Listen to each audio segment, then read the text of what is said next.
Hello friends, एक नई video में आपका स्वागत है। जैसा कि आप पिक्चर में देख पा रहे हैं, पिछले वाले सेशन में राहुल गांधी जी ने आंख मारी थी।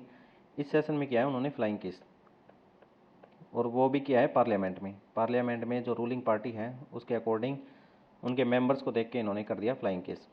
और इनका ये बिहेवियर उनके अकॉर्डिंग इनअप्रोप्रिएट था, तो इन्होंने इसके खिलाफ एक एक्शन की मांग की है। तो राहुल गांधी जी की कुछ दिनों पहले जो मेंबरशिप थी वो टर्मिनेट हो गई थी, उसको कोर्ट ने रिस्टोर किया और ये पार्लियामेंट में आए। और पार्लियामेंट में आने के बाद इन्होंने फिर एक धमाका कर दिया। तो पार्लियामेंट इस समय फुल एंटरटेनमेंट का एक प्लेटफॉर्म बन चुका। और कई लोग पूछ रहे हैं कि अगले सेशन में राहुल गांधी जी क्या करने वाले हैं। तो जो अपोजिशन पार्टी है वो लेके आई है नो कॉन्फिडेंस मोशन इस सेशन में। तो पार्लियामेंट के 3 सेशन होते हैं। एक होता है बजट सेशन, जिसमें बजट पेश होता है। दूसरा होता है मानसून सेशन। और तीसरा होता है विंटर सेशन। 3 सेशन होते हैं पार्लियामेंट के एक साल में। 2 सेशन कंपलसरी होते हैं, और 2 सेशन के बीच में 6 मंथ से ज़्यादा का गैप नहीं होना चाहिए।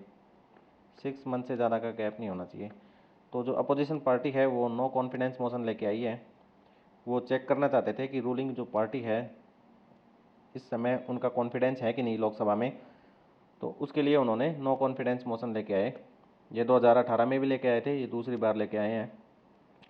तो नो कॉन्फिडेंस मोशन क्या होता है और सेंसर मोशन से कैसे डिफरेंट होता है, ये इस वीडियो में देखेंगे। नो कॉन्फिडेंस मोशन जैसे इस समय अपोजिशन पार्टी लेके आई है, तो उनका जो रीज़न था वो किसी को नहीं पता था ये क्यों लेके आए हैं नो कॉन्फिडेंस मोशन। तो इसका पहला कैरेक्टरिस्टिक यही है कि नो कॉन्फिडेंस मोशन को अडॉप्ट करने के लिए उसका कोई रीज़न मेंशन नहीं करना पड़ता।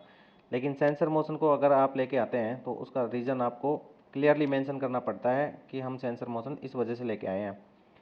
तो सेंसर मोशन है वो किसी भी इंडिविजुअल या एंटायर काउंसिल ऑफ मिनिस्टर के खिलाफ लाया जा सकता है। इसके विपरीत जो नो कॉन्फिडेंस मोशन है उसको केवल काउंसिल ऑफ मिनिस्टर के खिलाफ लाया जाता है, इंडिविजुअल के खिलाफ ये एप्लीकेबल नहीं है। तो सेंसर मोशन अगर लोकसभा में पास हो जाता है तो काउंसिल ऑफ मिनिस्टर के एग्जिस्टेंस पे कोई फ़र्क नहीं पड़ता, उनको रिजाइन नहीं करना पड़ता, या फिर उनके लाइफ जो काउंसिल ऑफ मिनिस्टर है उसकी लाइफ पे कोई इफेक्ट नहीं होता। लेकिन अगर नो कॉन्फिडेंस मोशन पास हो जाता है तो काउंसिल ऑफ मिनिस्टर को रिजाइन करना ही करना पड़ता है। ये कंपल्सन हो जाता है फिर काउंसिल ऑफ मिनिस्टर पे। जैसे आज के दिन जैसे नो कॉन्फिडेंस मोशन आया और अगर ये पास हो जाता तो काउंसिल ऑफ मिनिस्टर को रिजाइन करना पड़ता। सेंसर मोशन है वो किसी भी मेंबर द्वारा किसी भी मिनिस्टर की पॉलिसी या फिर उसके एक्शन उसके खिलाफ लाया जाता है सेंसर मोशन। लेकिन नो कॉन्फिडेंस मोशन क्यों लाया जाता है, वो चेक करने के लिए कि रूलिंग पार्टी का कॉन्फिडेंस है कि नहीं लोकसभा में। रूलिंग पार्टी अभी भी मेजोरिटी में है या नहीं, ये चेक करने के लिए। मेजोरिटी में इस समय लोकसभा की जो स्ट्रेंथ है 543 है।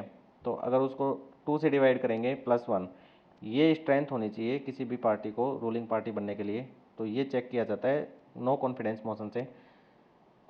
तो जो रूलिंग पार्टी है उसकी अभी वैसे देखा जाए तो उसकी जो स्ट्रेंथ है वो इससे काफ़ी ज़्यादा है, तो उनको उनके ऊपर नो कॉन्फिडेंस मोशन का कोई इफेक्ट नहीं होगा।